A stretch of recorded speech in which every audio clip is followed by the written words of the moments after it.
Kata Allah subhanahu wa ta'ala melihat keadaan Nabi Muhammad SAW. Apa yang dibutuhkan lagi? Kata Rasul, ya Allah, saya tidak akan puas masuk surga sampai hamba-hambamu yang ada di neraka, umatku, diselamatkan. Allah subhanahu wa ta'ala mengizinkan Nabi Muhammad keluarkan dari neraka. Dia keluarkan. Sudah cukup ya Nabi Muhammad? Tidak cukup ya Allah, masih ada lagi. Diambil lagi, dikeluarkan, diambil lagi, dikeluarkan.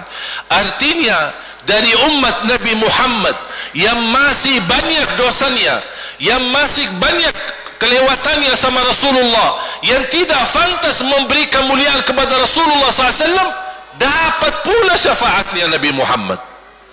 Yang tidak pernah memberi tanda sayang dan cinta kepada Rasul, dapat rasa sayang dan cinta Nabi Muhammad SAW.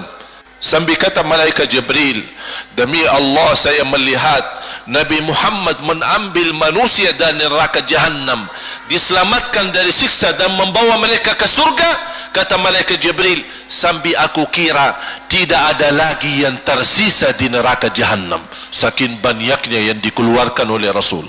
Itu syafaat Rasul sallallahu alaihi wasallam. Oleh karena itu jamaah sekalian, ini yang saya ceritakan. Saya mohon kalau anda lagi bersalawat, ingat itu semua.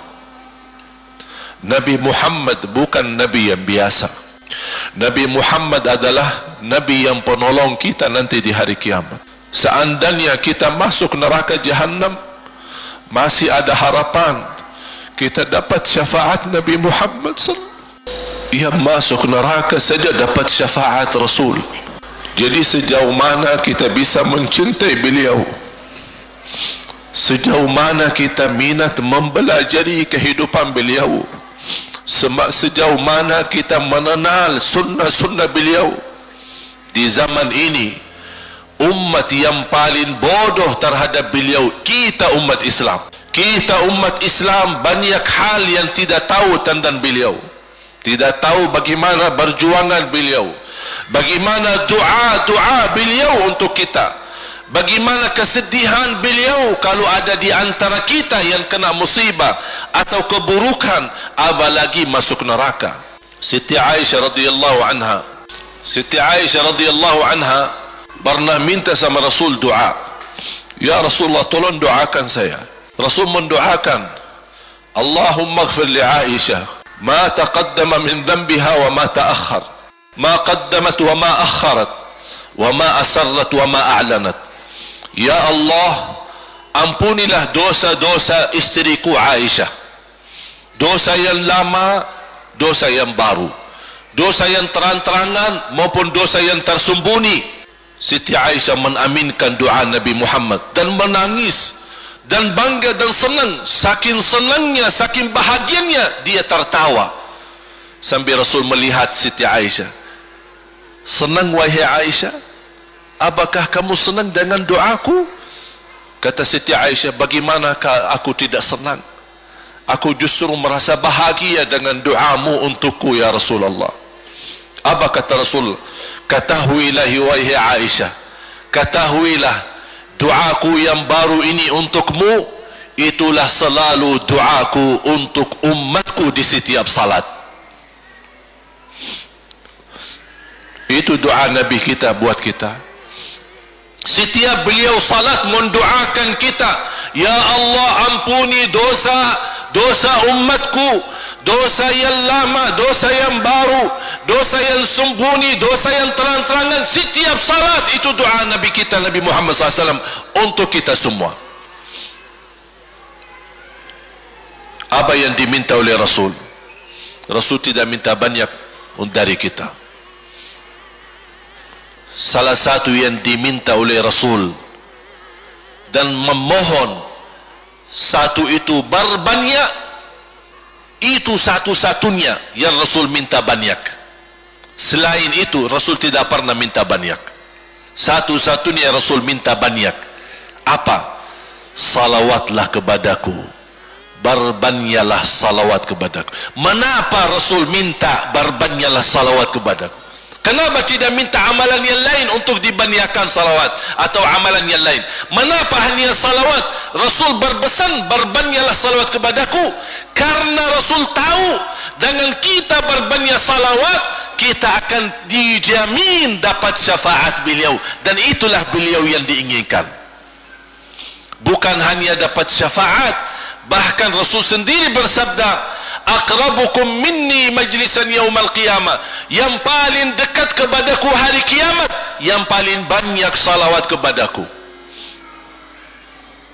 Bahkan berita gembira bagi seorang hamba umat Nabi Muhammad SAW, akthiru alayya minas salati yaumal jumu'ati wa laylataha fa inna salatakum tablughuni haitsu kuntum. Ini keistimewaan khusus, kelebihan, amalan yang utama, bahkan yang terutama di hari Jumaat dan di malam Jumaat, fokus hanya bersalawat kepada Rasul. Mengapa? Karena Rasul yang berpesan, Rasul yang minta. Rasul berpesan, berbanyaklah salawat kepadaku malam Jumaat dan hari Jumaat. Mengapa ya Rasulullah khusus hari Jumaat dan malam Jumaat? Karena salawat kalian Allah sampaikan kepadaku. Kata guru saya, barang siapa yang ingin Rasul kenal dengan dia, berbanyaklah salawat kepada beliau, karena langsung nama kita akan sampai. Ya Rasulullah, ini salawat bapa dan ibu dari Bandung, kan sampai.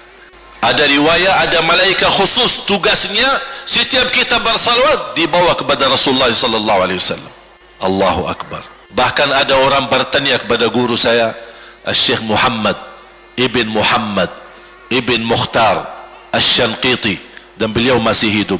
Subhanallah, ketika di salah satu pertanyaan di majlis ta'lim di Masjid Nabawi, ada orang bertanya, mana yang lebih diutamakan di hari Jumat? Banyak baca Quran atau banyak salawat? Kita milih yang mana? Beliau menjawab dengan jelas, dengan tegas, di hari Jumaat dan malam Jumaat lebih utama banyak salawat daripada banyak baca Quran. Mengapa? Karena kata beliau, karena itulah permintaan Rasul sendiri, berbanyaklah salawat kepadaku di hari Jumaat dan di malam Jumaat. Dan banyak riwayat yang lain. Kalau saya sebutin manfaat, keutamaan salawat kepada Rasul, lebih daripada 100 manfaat.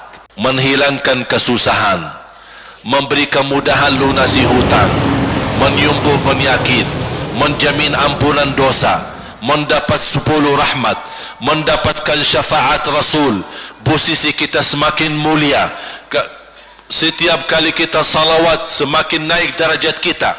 Barang siapa yang salawat kepadaku 10 kali, dapat 10 kebaikan, dapat 10 rahmat, dihapus 10 kejahatan, dan naik 10 darajat, dan di akhirat dapat syafaatku. Luar biasa. Hadis yang terakhir, Ubay bin Ka'ab radhiyallahu an berkata, ya Rasulullah, aku suka berdoa, karena salawat, arti salawat adalah doa. Arti salawat, doa. Ya Rasulullah, aku suka berdoa, berapa dari doaku saya jadikan untukmu? Artinya berapa persen, ya? Kalau bahasa kita, berapa persen kira-kira? Kalau misal saya doa 10 menit, berapa menit untuk Rasul, dan yang sisanya buat aku? Contoh, aku kalau berdoa, ya Allah ampuni dosaku, ya Allah murahkan rezeki, sembuhkan penyakit, Allahumma salli ala Muhammad wa ala ali Muhammad. Berarti lebih banyak untuk diri kita, baru untuk Rasul. Sahabat itu, ya Rasulullah bertanya, ya Rasulullah, berapa bagian dalam doaku saya jadikan untukmu? Apa kata Rasul? Kata Rasulullah SAW, ma syi'ta wa in zitta fahuwa khairul lak. Ya terserahmu, mau doa bagaimana untukku, ya terserahmu, tapi semakin banyak untukku, semakin banyak manfaatnya untukmu. Apa kata sahabat? Ya Rasulullah, saya akan jadikan separuh doaku hanya salawat kepadamu. Artinya kalau saya doa 10 minit, 5 menit salawat dan 5 menit doa untuk diriku sendiri. Apa kata Rasulullah? Terserahmu.